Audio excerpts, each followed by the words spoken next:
আসসালামু আলাইকুম প্রিয় শিক্ষার্থী, আজ আমরা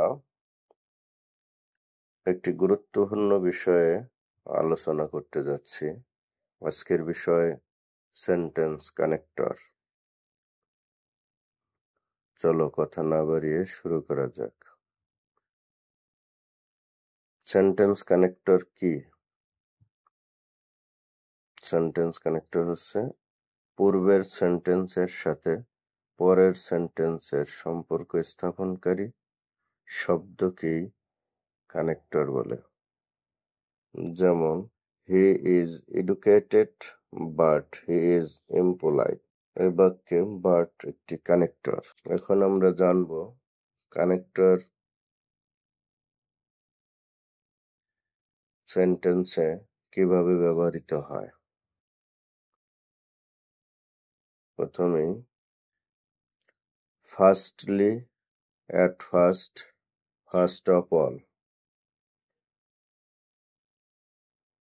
এর ব্যবহার কোনো কিছুর প্রকার বর্ণনায় ব্যবহৃত হয়।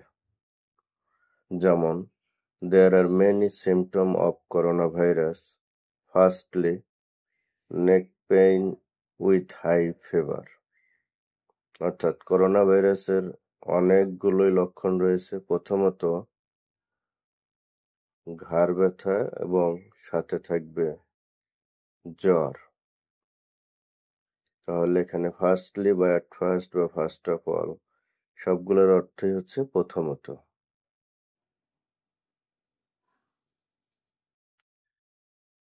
Next, besides, apart from this, not only that.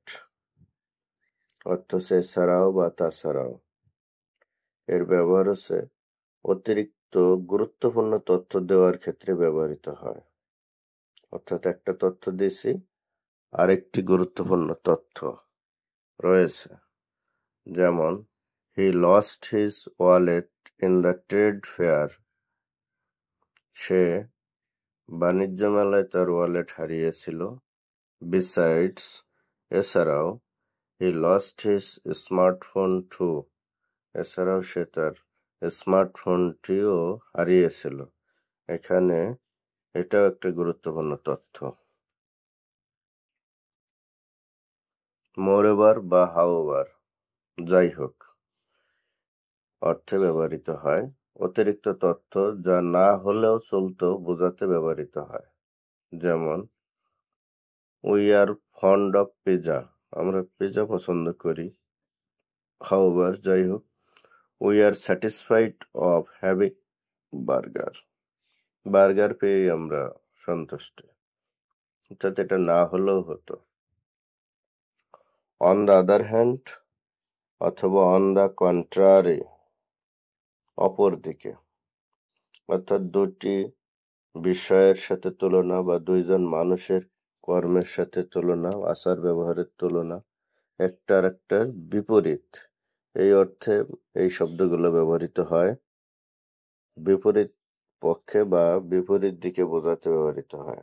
যেমন, মেসি স্কোর্ড 3 goals। মেসি 3টি গোল করেছিল। On the other hand, Di Maria scored 2 goals। Di Maria 2টি গোল করেছিল। Next, at the same time অথবা অ্যাট দ্যাট টাইম, একই সময় বা সেই সময় কোনো কাজ হয়েছিল। একই সময় বা সেই সময় কোনো কাজ হয়েছিল এরকম বোঝাতে ব্যবহৃত হয়। যেমন, I was cleaning my room. আমি আমার রুম পরিষ্কার করতেছিলাম। অ্যাট দ্য সেম টাইম, সেই সময়, my younger sister wanted to enter into my room. আমার ছোট বোন আমার রুমে প্রবেশ করতে চেয়েছিল। তাহলে একই সময়ে দুটি কাজ সংগঠিত হওয়ার ক্ষেত্রে ব্যবহৃত হয়। নেক্সট, ইন অর্ডার টু, জন্য বা কারণে, কারণ প্রকাশে ব্যবহৃত হয়। যেমন, in order to get a good job, ভালো একটি চাকরি পেতে you have to study more, তোমার অধিক পড়াশোনা করতে হবে। নেক্সট, বাট অথবা সারপ্রাইজিংলি, কিন্তু বিপরীত অর্থে ব্যবহৃত হয়, সম্পূর্ণ বিপরীত ধারণা প্রকাশ করতে ব্যবহৃত হয়। যেমন, I was waiting for a taxi, আমি ট্যাক্সির জন্য অপেক্ষা করতেছিলাম। Surprisingly I meet her again, আশ্চর্যজনকভাবে আমি তার সাথে পুনরায় সাক্ষাৎ করেছিলাম। এরপর, actually, in fact, indeed, after all, naturally, এই সবগুলোর অর্থই হচ্ছে প্রকৃতপক্ষে, প্রকৃত কারণ উদ্ঘাটনে এগুলো ব্যবহৃত হয়।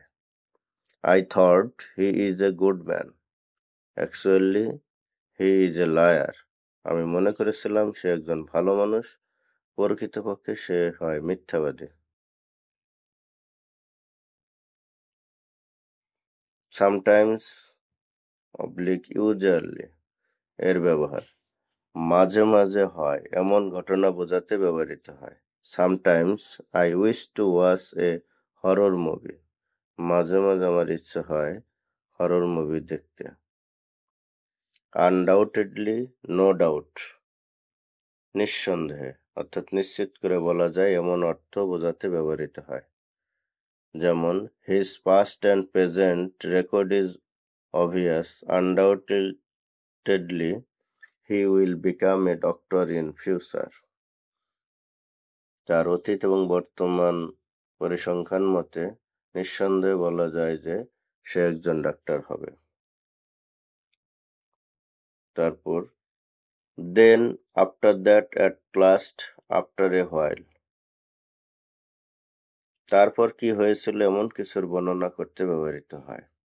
At first I took a coffee, প্রথমে আমি একটি কফি নিয়েছিলাম। After that I bought an ice cream, তারপর আমি একটা আইসক্রিম কিনেছিলাম। That is why, for this reason, কারণ বোঝাতে ব্যবহৃত হয়। পূর্বের ঘটনার সাথে পরের ঘটনার সামঞ্জস্য বোঝাতে ব্যবহৃত হয়। The place was very noisy, জায়গাটি খুবই কোলাহলপূর্ণ ছিল। দ্যাট ইজ হোয়াই, সেই কারণে, আই লেফট দ্য প্লেস, আমি স্থানটি ত্যাগ করেছিলাম। অ্যাজ অথবা সিন্স কারণ বর্ণনার ক্ষেত্রে ব্যবহৃত হয়। যেমন, অ্যাজ ইউ আর ক্যাপাবল, যেহেতু তুমি সক্ষম, ইউ ক্যান ডু দিস, তুমি এটি করতে পারো।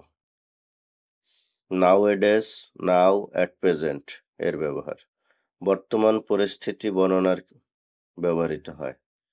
যেমন, nowadays corruption has become a buzzword. For example, for instance, such as, সবগুলোর অর্থ হচ্ছে উদাহরণস্বরূপ। এর ব্যবহার উদাহরণ বা উপমা দেওয়ার ক্ষেত্রে ব্যবহৃত হয়। যেমন, দেয়ার are many beautiful places in Bangladesh, for example, Cox's Bazar, Kuakata, Sundarban, Jaflong and more. If অথবা আনলেস শর্ত প্রকাশের ক্ষেত্রে ব্যবহৃত হয়। যেমন, if you work out more, you will become a better gymnast. Except ছাড়া বা ব্যতীত অর্থ প্রকাশে ব্যবহৃত হয়। Except you, all are going better in my life. দো অথবা অলদো যদিও বা তবু অর্থে ব্যবহৃত হয়, একটি বিপরীত অর্থ প্রকাশ করে। যদিও তবু এমন ঘটনার বর্ণনার ক্ষেত্রে ব্যবহৃত হয়। যেমন, দো he is poor, he is honest. Next, accordingly অথবা অ্যাকর্ডিং টু অনুসারে কোনো মত বা ঘটনা অনুসারে বর্ণনা করতে ব্যবহৃত হয়। যেমন, according to the statistics, Messi is the best footballer in the world. পরিসংখ্যান অনুসারে মেসি হয় পৃথিবীর সর্বোত্তম ফুটবল খেলোয়াড়। As a result, so, finally, therefore, consequently এর ব্যবহার। এই সবগুলোই পরিশেষে বা ফলে বা ঘটনার পরিসমাপ্তি বোঝাতে ব্যবহৃত হয়। যেমন finally we won the lottery, অবশেষে আমরা লটারি জিতেছিলাম। Thank you very much. প্রিয় শিক্ষার্থী, বিষয়গুলো বারবার পড়ে আয়ত্ত করতে হবে, তাহলেই পরীক্ষায় ভালো একটি নম্বর পাওয়া যাবে।